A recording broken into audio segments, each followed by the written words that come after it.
Right, so we're back at it again with yet another tactic video. And on today's video, we're going to talk you through the system that I've ran through my beta save and through a couple of other examples. Yes, this one's going to be with Manchester United. However, I have evidence with Atletico Madrid and with Huddersfield. So I got 3 good evidence with this one. Really good system. Very versatile as well. You can play different variations of it. I think the best thing to do is to jump straight in and have a look at the system. It's a 3-1-4-2 or 3-5-2, however you want to look at it.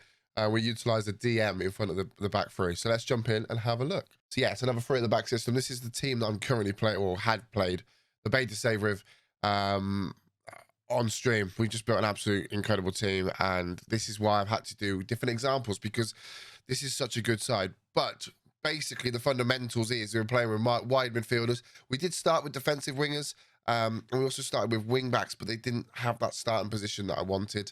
We've got that box to box with the AP and the ball winner behind it. A lot of conversation has been why I wouldn't play wide centre backs with it. So I'm trying to have the numbers, keep the numbers in the middle. So the ball winning midfielder is just going to roam across that kind of channel, try and win the ball back, follow the ball over. I'm worried that the wide centre backs are going to drift too, leaving a lot of room for players to manipulate the space. If I was playing with an anchor man or maybe a half back, then I would probably be kind of keen on dropping a wide centre back in either side, and then that half back or that anchor man will fill that space in, as they're very static in that middle, whereas the ball winner will drift quite keenly, and that could cause space everywhere else. It's a goal machine though. The wingers, if you get the we don't, as you can see here, we've been playing with Sancho and Mbappe, and we'll take it down further with the Atletico Madrid example in a second, and also the Huddersfield example. We're playing players that can cross the ball. Basically, I have Cristiano Ronaldo and Haaland in the middle. Ronaldo got 64 goals this season. Haaland got 45. We won the league quite comfortably in this save. Yeah, 103 points. Drawn 1, lost 3. It's the FA Cup we won. Beat Newcastle in the final. We lost the Champions League, to be fair. We lost to Bayern Munich there in the Champions League. And we also we lost the Carabao Cup semi-final too. So we didn't win everything, but yeah, we won quite a bit. Let's be honest. It's a really good system. It's great to see it working in game as well.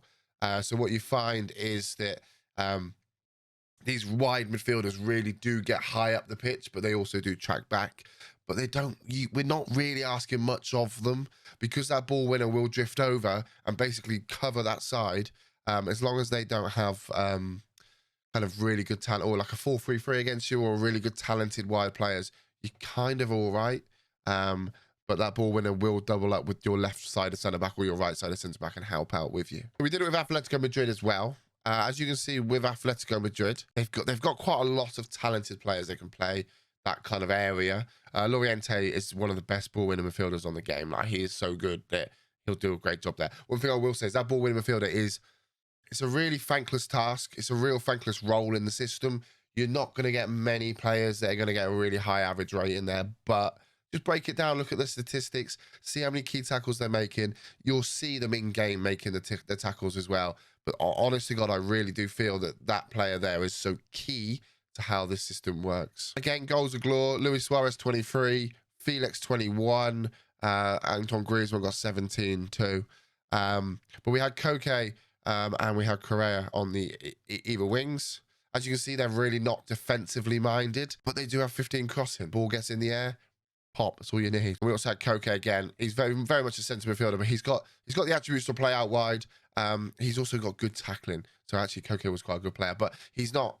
He's not trying to be a defender. We're trying to get that creativity from him, but yet they still will work back on that role of the wide midfielder. So the joys with the wide midfielders is you have a blank canvas. You can basically ask them to do what you want. So we have a wide midfielder on support. So what the wide midfielder will do is he'll basically sit a lot deeper on support role, and he'll look for kind of clever passes, which is why I want him to have good passing attributes as well. But he'll hit a cross if he needs to, and if the cross is on, he'll hit the cross, which is why I'm asking him to cross more often in his PIs. I'm asking him to aim for the centre, because I've got 2 guys up front. Very rarely do we play 2 striker formations, and very rarely kind of IRL at the moment. Like, you don't see those 2 figurehead strikers up top. So that's where we're aiming for the centres. We're asking them to stay wide and get further forward. So even though we've got them on the support duty, I'm asking them when we have that ball, fucking bomb. Just bomb on. Get on and see what we can do. And that's where we're getting the creativity from. Also, do not forget, we've got the AP in there. The AP there's going to generate a lot of creativity. We do only have 3 players on attack, yet it's a very attacking system, but also very strong defensively. But you see, we scored the most goals in the league. We also conceded the second lowest amount. So it does show, you know, very attacking. We will get goals, but it's also quite good at the back too. Yeah, as you can see, we won this on head-to-head.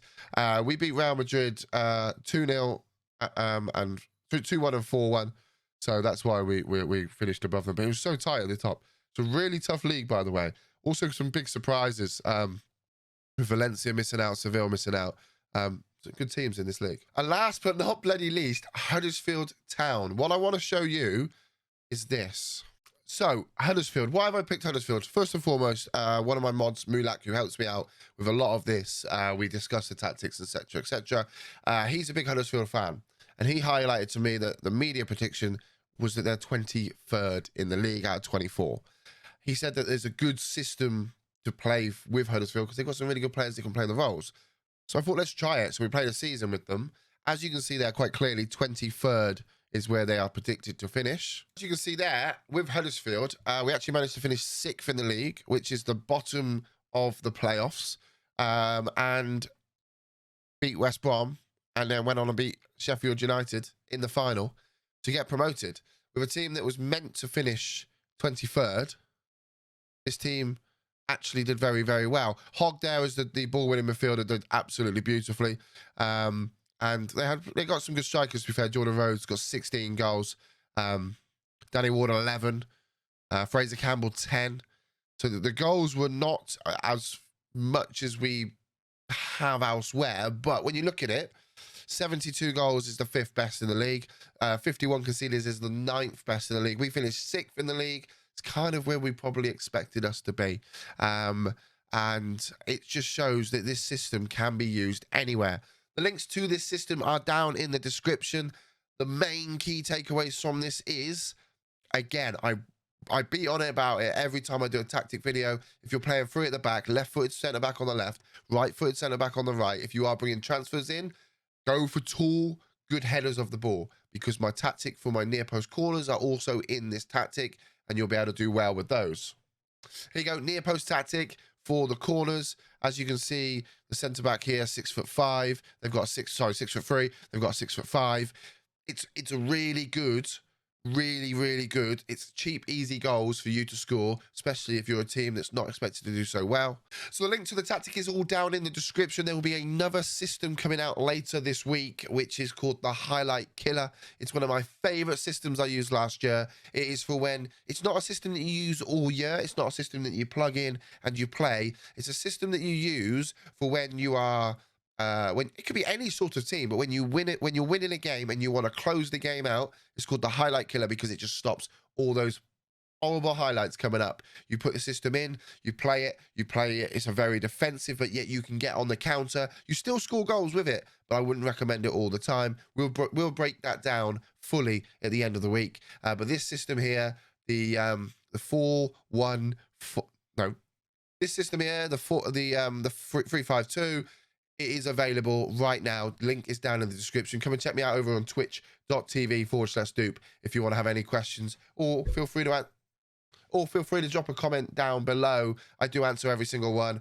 I do appreciate the love on these. I genuinely like doing these. These are good fun, and we will be cracking on with our new save again over at twitch.tv/Doop, where we will be taking on the GOAT challenge, where we start unemployed and try and get to the top of the Hall of Fame via doing a Pentagon challenge. That could get very good, very tough, but there's only one place to find that, and that is over at twitch.tv/Doop. That's 3 times now. But apart from that, guys, peace out, much love. Enjoy the rest of your day. We'll speak to you all very, very soon. Goodbye.